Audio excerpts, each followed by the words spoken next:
तो आपको पता होगा कि 1975 में 25 जून 1975 को इंदिरा गांधी ने देश के अंदर आपात जो है वो लगा दिया था।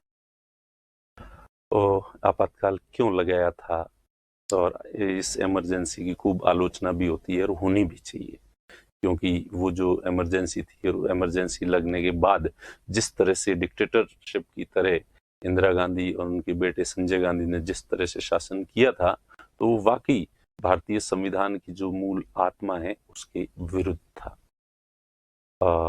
लेकिन इसमें जो है एक दूसरा पक्ष है कि जिस समय कांग्रेस ने इमरजेंसी लगाई थी तो इंदिरा गांधी का खुद का कहना था कि हमने इमरजेंसी जो है वो आंतरिक अशांति की वजह से, इंटरनल अनरेस्ट की वजह से लगाई है।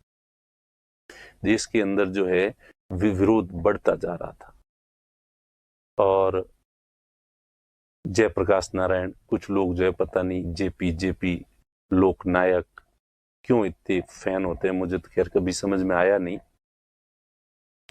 वो उसी तरह से था जिस तरह से ये केजरीवाल के आंदोलन में अन्ना था।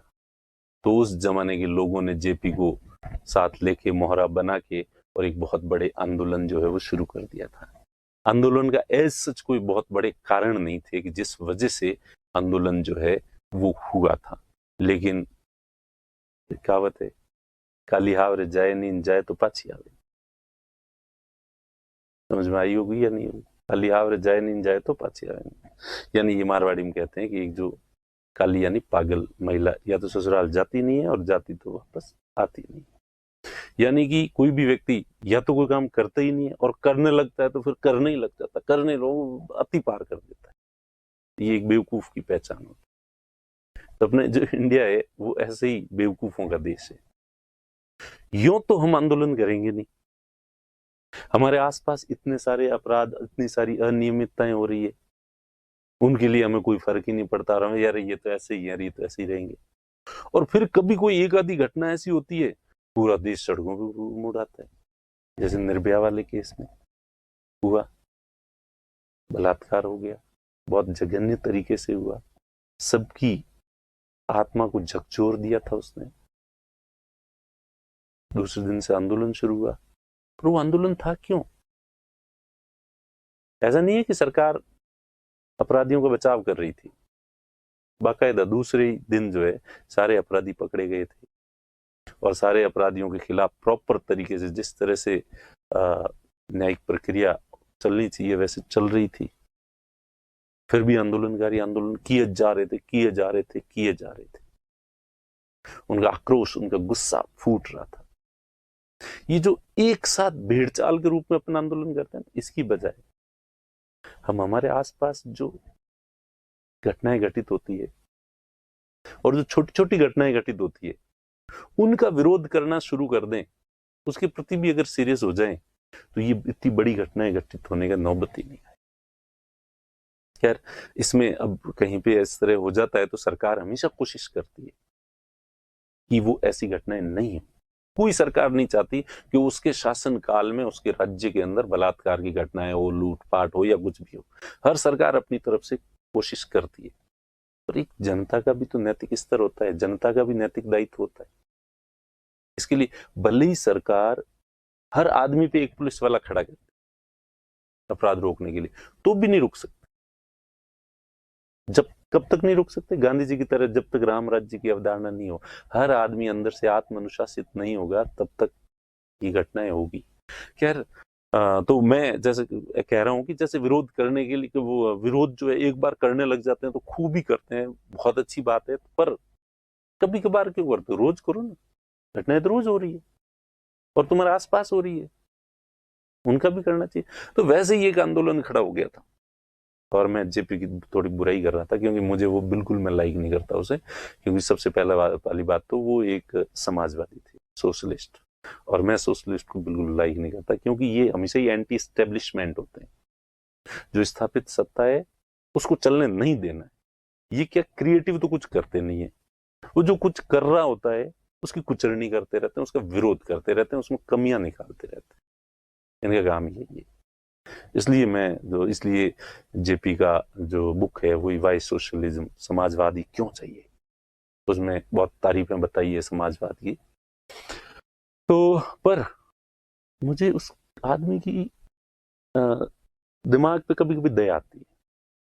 उस आदमी ने एक नारा दिया और आज भी आपको फेसबुक व्हाट्सएप पे वो नारा सुनने को मिल जाएगा, जिंदा कौमें 5 साल तक इंतजार नहीं कर। सुना होगा या तो आपने, नहीं सुना है तो आगे से ध्यान रखना, आपको सुनने में मिल जाएगा। जिंदा कौमें 5 साल तक इंतजार नहीं करती। अब ये कोई डायलॉग है? यानी चुनाव हो गए और जनता ने किसी सरकार को 5 साल के लिए निर्वाचित कर दिया है तो कि नहीं, हम 5 साल इंतजार नहीं कर सकते, हम तो पहले ही उसको उखाड़ फेंकेंगे। इसका मतलब इस तरह का डायलॉग देने वाला आदमी भारतीय संविधान में तो कम से कम विश्वास नहीं करता। इंडियन कॉन्स्टिट्यूशन कहता है कि लोकसभा के चुनाव होंगे और उसके बाद सरकार का गठन होगा और लोकसभा का कार्यकाल 5 साल है।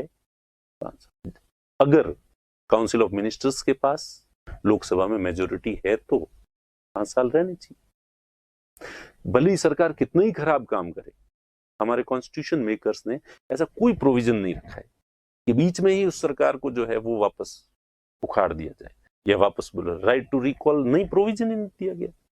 और फिर कोई आदमी कहता है कि 5 साल हम इंतजार नहीं कर सकते, हम तो अब भी हटाएंगे, तो वो फिर कॉन्स्टिट्यूशन का सम्मान कहां कर रहा है? इसलिए मुझे उस डायलॉग से बहुत ज्यादा आपत्ति। और दूसरा उसका जो डायलॉग कि अब सैनिकों को और पुलिस को भी जनता के साथ आ जाना चाहिए, इस सरकार के साथ खड़े नहीं होना चाहिए। इस तरह का डायलॉग तो गांधी जी ने भी नहीं दिया था, ब्रिटिशर्स के अगेंस्ट भी। इवन चंद्र सिंह गढ़वाली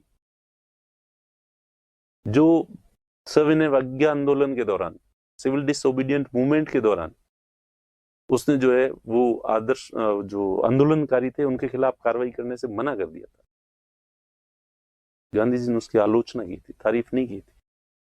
गांधी जी ने कहा था कि चंद्र सिंह गढ़वाली को अगर इतना ही देश से प्रेम है और स्वतंत्रता चाहते हैं तो उसे वो सेना की वर्दी उतार के और एक खादी पहन के और हमारे साथ आके आंदोलन करना चाहिए।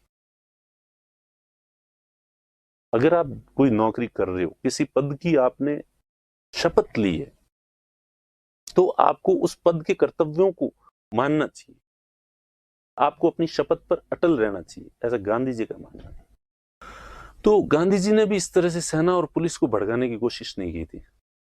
और इवन नौसेना विद्रोह तो भी पढ़ोगे मॉडर्न हिस्ट्री में कि जब नौसेना ने विद्रोह किया था ब्रिटिशर्स के खिलाफ, तो सरदार पटेल और जिन्ना ने उनको समझाया था कि तुम विद्रोह मत करो। तो जब ब्रिटिश सरकार अंग्रेजों की इतनी शोषणकारी प्रवृत्ति वाली क्रूर सरकार थी, उसमें भी हमारे जो राष्ट्रीय नेता थे वो नहीं चाहते थे कि ये विद्रोह करे। तो उनको पता था कि अगर एक बार ये परंपरा शुरू हो गई विद्रोह करने की, तो अंग्रेज तो अब है, कल को देश आजाद होगा और आजाद होने के बाद भी ये तो विद्रोह करने ऐसे कैसे जारी रहेंगे, तो फिर तो डेमोक्रेसी अनस्टेबल हो जाएगी, जैसे अपने पड़ोस में देख ही रहे।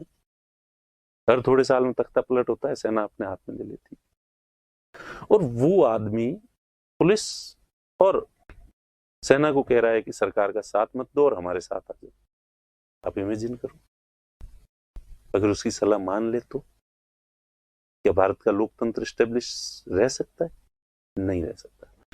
खैर, मेरी बातें आपको थोड़ी अजीब लग रही होगी, ठीक है, क्योंकि ऐसा और कोई कहता नहीं है, सभी जेपी की बहुत तारीफें करते हैं, लेकिन इन 2 बातें ऐसी है जिसके लिए जेपी की जितनी आलोचना की जाए उतनी कम है। ऐसा मैं नहीं कहता, ऐसा इंदिरा गांधी ने कहा था कि एक आदमी देश में अव्यवस्था को बढ़ाना चाहता है, फैला रहा है, और इससे हमारा लोकतंत्र खतरे में। और यहां तक कि वो आदमी तो सेना और पुलिस तक को विद्रोह करने की बातें कर रहा है, जो कि देश के लिए सही नहीं है। और इसीलिए इसी को हम आंतरिक अशांति मान रहे हैं और इसीलिए इमरजेंसी घोषित। चलो, तो ये तो इंदिरा गांधी ने इमरजेंसी जो घोषित की थी और किस वजह से की थी, और वो मैं, इसका मतलब ये नहीं है कि मैं आपातकाल का समर्थन करता हूं, आप इसको बिल्कुल उस रूप में न लें। ठीक है। आपातकाल के दौरान भी और स्वयं इंदिरा गांधी ने खुद ने जो है अनेक बार कॉन्स्टिट्यूशन की धज्जियां उड़ाई है, संविधान की धज्जियां उड़ाई है, वो भी अपन